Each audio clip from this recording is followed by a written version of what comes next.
মধ্যপ্রাচ্যের আকাশে যুদ্ধের ঘন কালো মেঘ। যে যুদ্ধ শুরু হয়েছিল গাজায় তা এবার লেবানন হয়ে ধীরে ধীরে ছড়িয়ে পড়ার আশঙ্কা তৈরি হচ্ছে গোটা মধ্যপ্রাচ্যে। অর্থাৎ সমস্ত সংঘাতের মূলে ইসরায়েল বনাম হামাস। ইহুদি দেশটির মারে কোণঠাসা প্যালেস্টাইনের জঙ্গি সংগঠন। হামাসের হামলার জবাব দিতে ইসরায়েলি সেনার আক্রমণে গাজার মৃত্যু মিছিল গত 1 বছর ধরেই খবরের শিরোনামে। ফলে গোটা বিশ্বের ভূরাজনৈতিক বিশ্লেষকদের আলোচনায় বারবার উঠে আসছে প্যালেস্টাইন প্রসঙ্গ। আলোচনা চলছে ইসরায়েল নিয়েও। মধ্যপ্রাচ্যের সবচেয়ে ঘনবসতিপূর্ণ দেশটির জন্ম হয়েছিল 1948 সালে। ইহুদিদের এই দেশটির জন্ম চাননি মহাত্মা গান্ধী, যদিও তার অর্থ এই নয় যে ইহুদিদের প্রতি তার কোনো সহমর্মিতা ছিল না, বরং ব্যাপারটা উল্টোই। আসলে বিষয়টা কিঞ্চিত জটিল। 1938 সালে সাপ্তাহিক সংবাদপত্র হরিজনে দ্য জিউস শীর্ষক এক প্রবন্ধে গান্ধী লিখেছিলেন, প্যালেস্টাইন আরবদের, যেভাবে ইংল্যান্ড ইংরেজদের, ফ্রান্স ফরাসিদের। এই ইস্যুতে এটাই তার সবচেয়ে বিখ্যাত মন্তব্য, কিন্তু এর থেকে তার এ বিষয়ে সামগ্রিক দৃষ্টিভঙ্গির পরিচয় মেলে না। এই হরিজন পত্রিকাতেই তাকে লিখতে দেখা গিয়েছিল, সমস্ত ইহুদিদের প্রতি আমার সমবেদনা, ওরা খ্রিস্ট ধর্মে অচ্ছুত। ওদের প্রতি খ্রিস্টানদের আচরণের সঙ্গে হিন্দুদের অচ্ছুতদের প্রতি ব্যবহারের তুলনা করা যায়। দুই ক্ষেত্রেই তাদের প্রতি হওয়া অমানবিক আচরণকে সঠিক প্রমাণ করতে ধর্মের জিগির তোলা হয়েছিল। সে সঙ্গে ব্রিটেনের হিটলারকে তোষণ করার নীতিরও তীব্র বিরোধিতা করেছিলেন তিনি। এমনকি তিনি একথাও লিখেছিলেন যে মানবিকতার স্বার্থে এবং ইহুদিদের উপরে হওয়া নির্যাতন রুখতে জার্মানির সঙ্গে যুদ্ধও শুরু করা যায়। তার মতে ইহুদিদের প্রতি জার্মানির দমনপীড়নের তুলনা গোটা বিশ্বেই নেই। বলা বাহুল্য, তখনও দ্বিতীয় বিশ্বযুদ্ধ শুরু হয়নি, তখনও নাৎসিদের ভয়াবহ নির্যাতনের সর্বগ্রাসী ছবিটা দেখেনি বিশ্ব। কিন্তু গান্ধীর নজরে ধরা পড়ে গিয়েছিল সবই। অহিংস মতাবলম্বী হয়েও এক্ষেত্রে যুদ্ধের প্রতি ছিল তার সমর্থন। এখানে একটি কথা বলা অত্যন্ত দরকারি। গান্ধীর ইহুদিদের প্রতি এই সহমর্মিতার পেছনে রয়েছে তার অতীত জীবন। 1893 থেকে 1914 পর্যন্ত দক্ষিণ আফ্রিকার থাকাকালীন তার অধিকাংশ বন্ধুই ছিলেন ইহুদি, যাদের মধ্যে আলাদাভাবে উল্লেখ করা যায় হারম্যান কালেনবাখের কথা। ইহুদি এই মানুষটি সারা জীবনই গান্ধীর ছায়াসঙ্গী হয়েছিলেন। এই সাহচর্য এবং দক্ষিণ আফ্রিকার অভিজ্ঞতা গান্ধীর ইহুদি প্রীতির প্রধান কারণ। 1992 সালে প্রকাশিত মার্গারেট চট্টোপাধ্যায়ের লেখা Gandhi and his Jews friends বইয়ে এ প্রসঙ্গে বিস্তারিত লেখা রয়েছে। লেখিকার মতে, দক্ষিণ আফ্রিকায় থাকাকালীন পূর্ব ইউরোপের ইহুদি শরণার্থীদের দেখেছিলেন গান্ধী।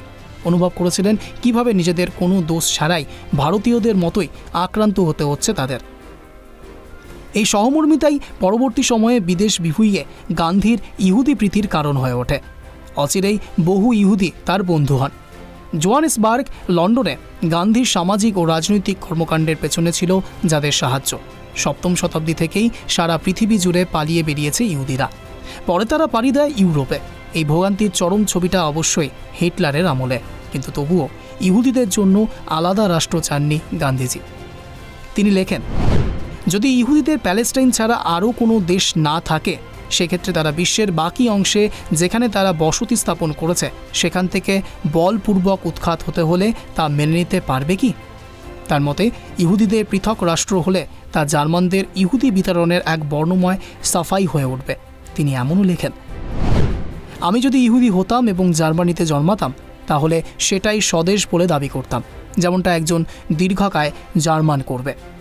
তাকে চ্যালেঞ্জ করতাম আমাকে গুলি করার কিংবা অন্ধকার কুঠুরিতে নিক্ষেপ করা, তবু বহিষ্কৃত হতে অস্বীকার করতাম।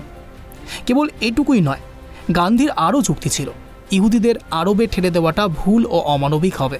গর্বিত আরবদের সংখ্যা হ্রাস করে প্যালেস্টাইনকে আংশিক বা সম্পূর্ণভাবে ইহুদি রাষ্ট্র করা হলে তা হবে মানবতার বিরুদ্ধে অপরাধ।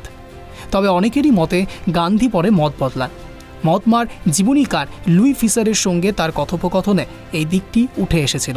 তাকে বলতে শোনা যায়, ইহুদিদের দাবির যৌক্তিকতা রয়েছে। আমি ব্রিটিশ ইহুদি সাংসদ সিডনি সিলভারম্যানকে বলেছিলাম যে প্যালেস্টাইন নিয়ে ওদের দাবিতে ভুল নেই। যদি আরবরা প্যালেস্টাইন নিয়ে দাবি জানাতে পারে, সেক্ষেত্রে ইহুদিরা তো আগেই একই দাবি জানিয়ে রেখেছে। কিন্তু এই মতই তার একমাত্র মত নয়। সেদিক দিয়ে দেখলে ফিসারের লেখাটি ছাড়া গান্ধীর এমন মত অন্যত্র কোথাও লিপিবদ্ধ নেই। বরং 1946 সালেরই জুলাই মাসে জিউস অ্যান্ড প্যালেস্টাইন প্রবন্ধে তিনিই লিখেছিলেন, ইহুদিদের ওপরে হওয়া নির্মম নিপীড়নের পরে বোধহয় তাদের প্যালেস্টাইনে ফিরে যাওয়ার প্রশ্নই উঠতে পারে না। পাশাপাশি তার আরও মত ছিল যে আমেরিকা এবং ব্রিটেনের সাহায্য তো বটে, নগ্ন সন্ত্রাসের সাহায্যেও প্যালেস্টাইন দখল করতে চাইছে ইহুদিরা। আসলে 1923 সালে স্বাধীন তুরস্কের জন্ম হওয়ার পর ইহুদিরা নিজেদের জন্য রাষ্ট্রের দাবিতে সরব হয়। তার আগে 1917 সালে তৎকালীন ব্রিটিশ বিদেশমন্ত্রীও একটি চিঠিতে ইহুদি রাষ্ট্র প্রতিষ্ঠার প্রতিশ্রুতিও দেন। এহেন পরিস্থিতিতে ব্রিটেন এমনও কথা দেয় যে তারা তাদের নিজস্ব ভূমিও ছেড়ে দিতে পারে সেজন্য। দ্বিতীয় বিশ্বযুদ্ধ শুরু হওয়ার আগেই প্রায় 2.5 লক্ষ মানুষ ইসরায়েলে চলে যান। যুদ্ধ শেষে আরও বহু ইহুদি একইভাবে ইসরায়েলে জড়ো হন। শেষ পর্যন্ত 1948 সালে রাষ্ট্রসংঘের সাধারণ পরিষদে ইসরায়েল গঠনের প্রস্তাব গৃহীত হয়। ঠিক হয় 45% প্যালেস্তিনীয়দের দিয়ে বাকি 55% ইহুদিদের দেওয়া হবে। এরপর সে বছরের 14 মে ইসরায়েল স্বাধীনতা ঘোষণা করে। ততদিনে গান্ধী প্রয়াত। 1948 সালে 30 জানুয়ারি নাথুরাম গডসের বুলেটে প্রাণ হারিয়েছেন জাতির জনক। ফলে এই বিষয়ে সেই সময় তার মতামত কি হতে পারত তা কেবলই ইতিহাসের চিরন্তন এক আলোচনার অংশ হয়েই থেকে যাবে। Bureau report, tribe TV Bangla.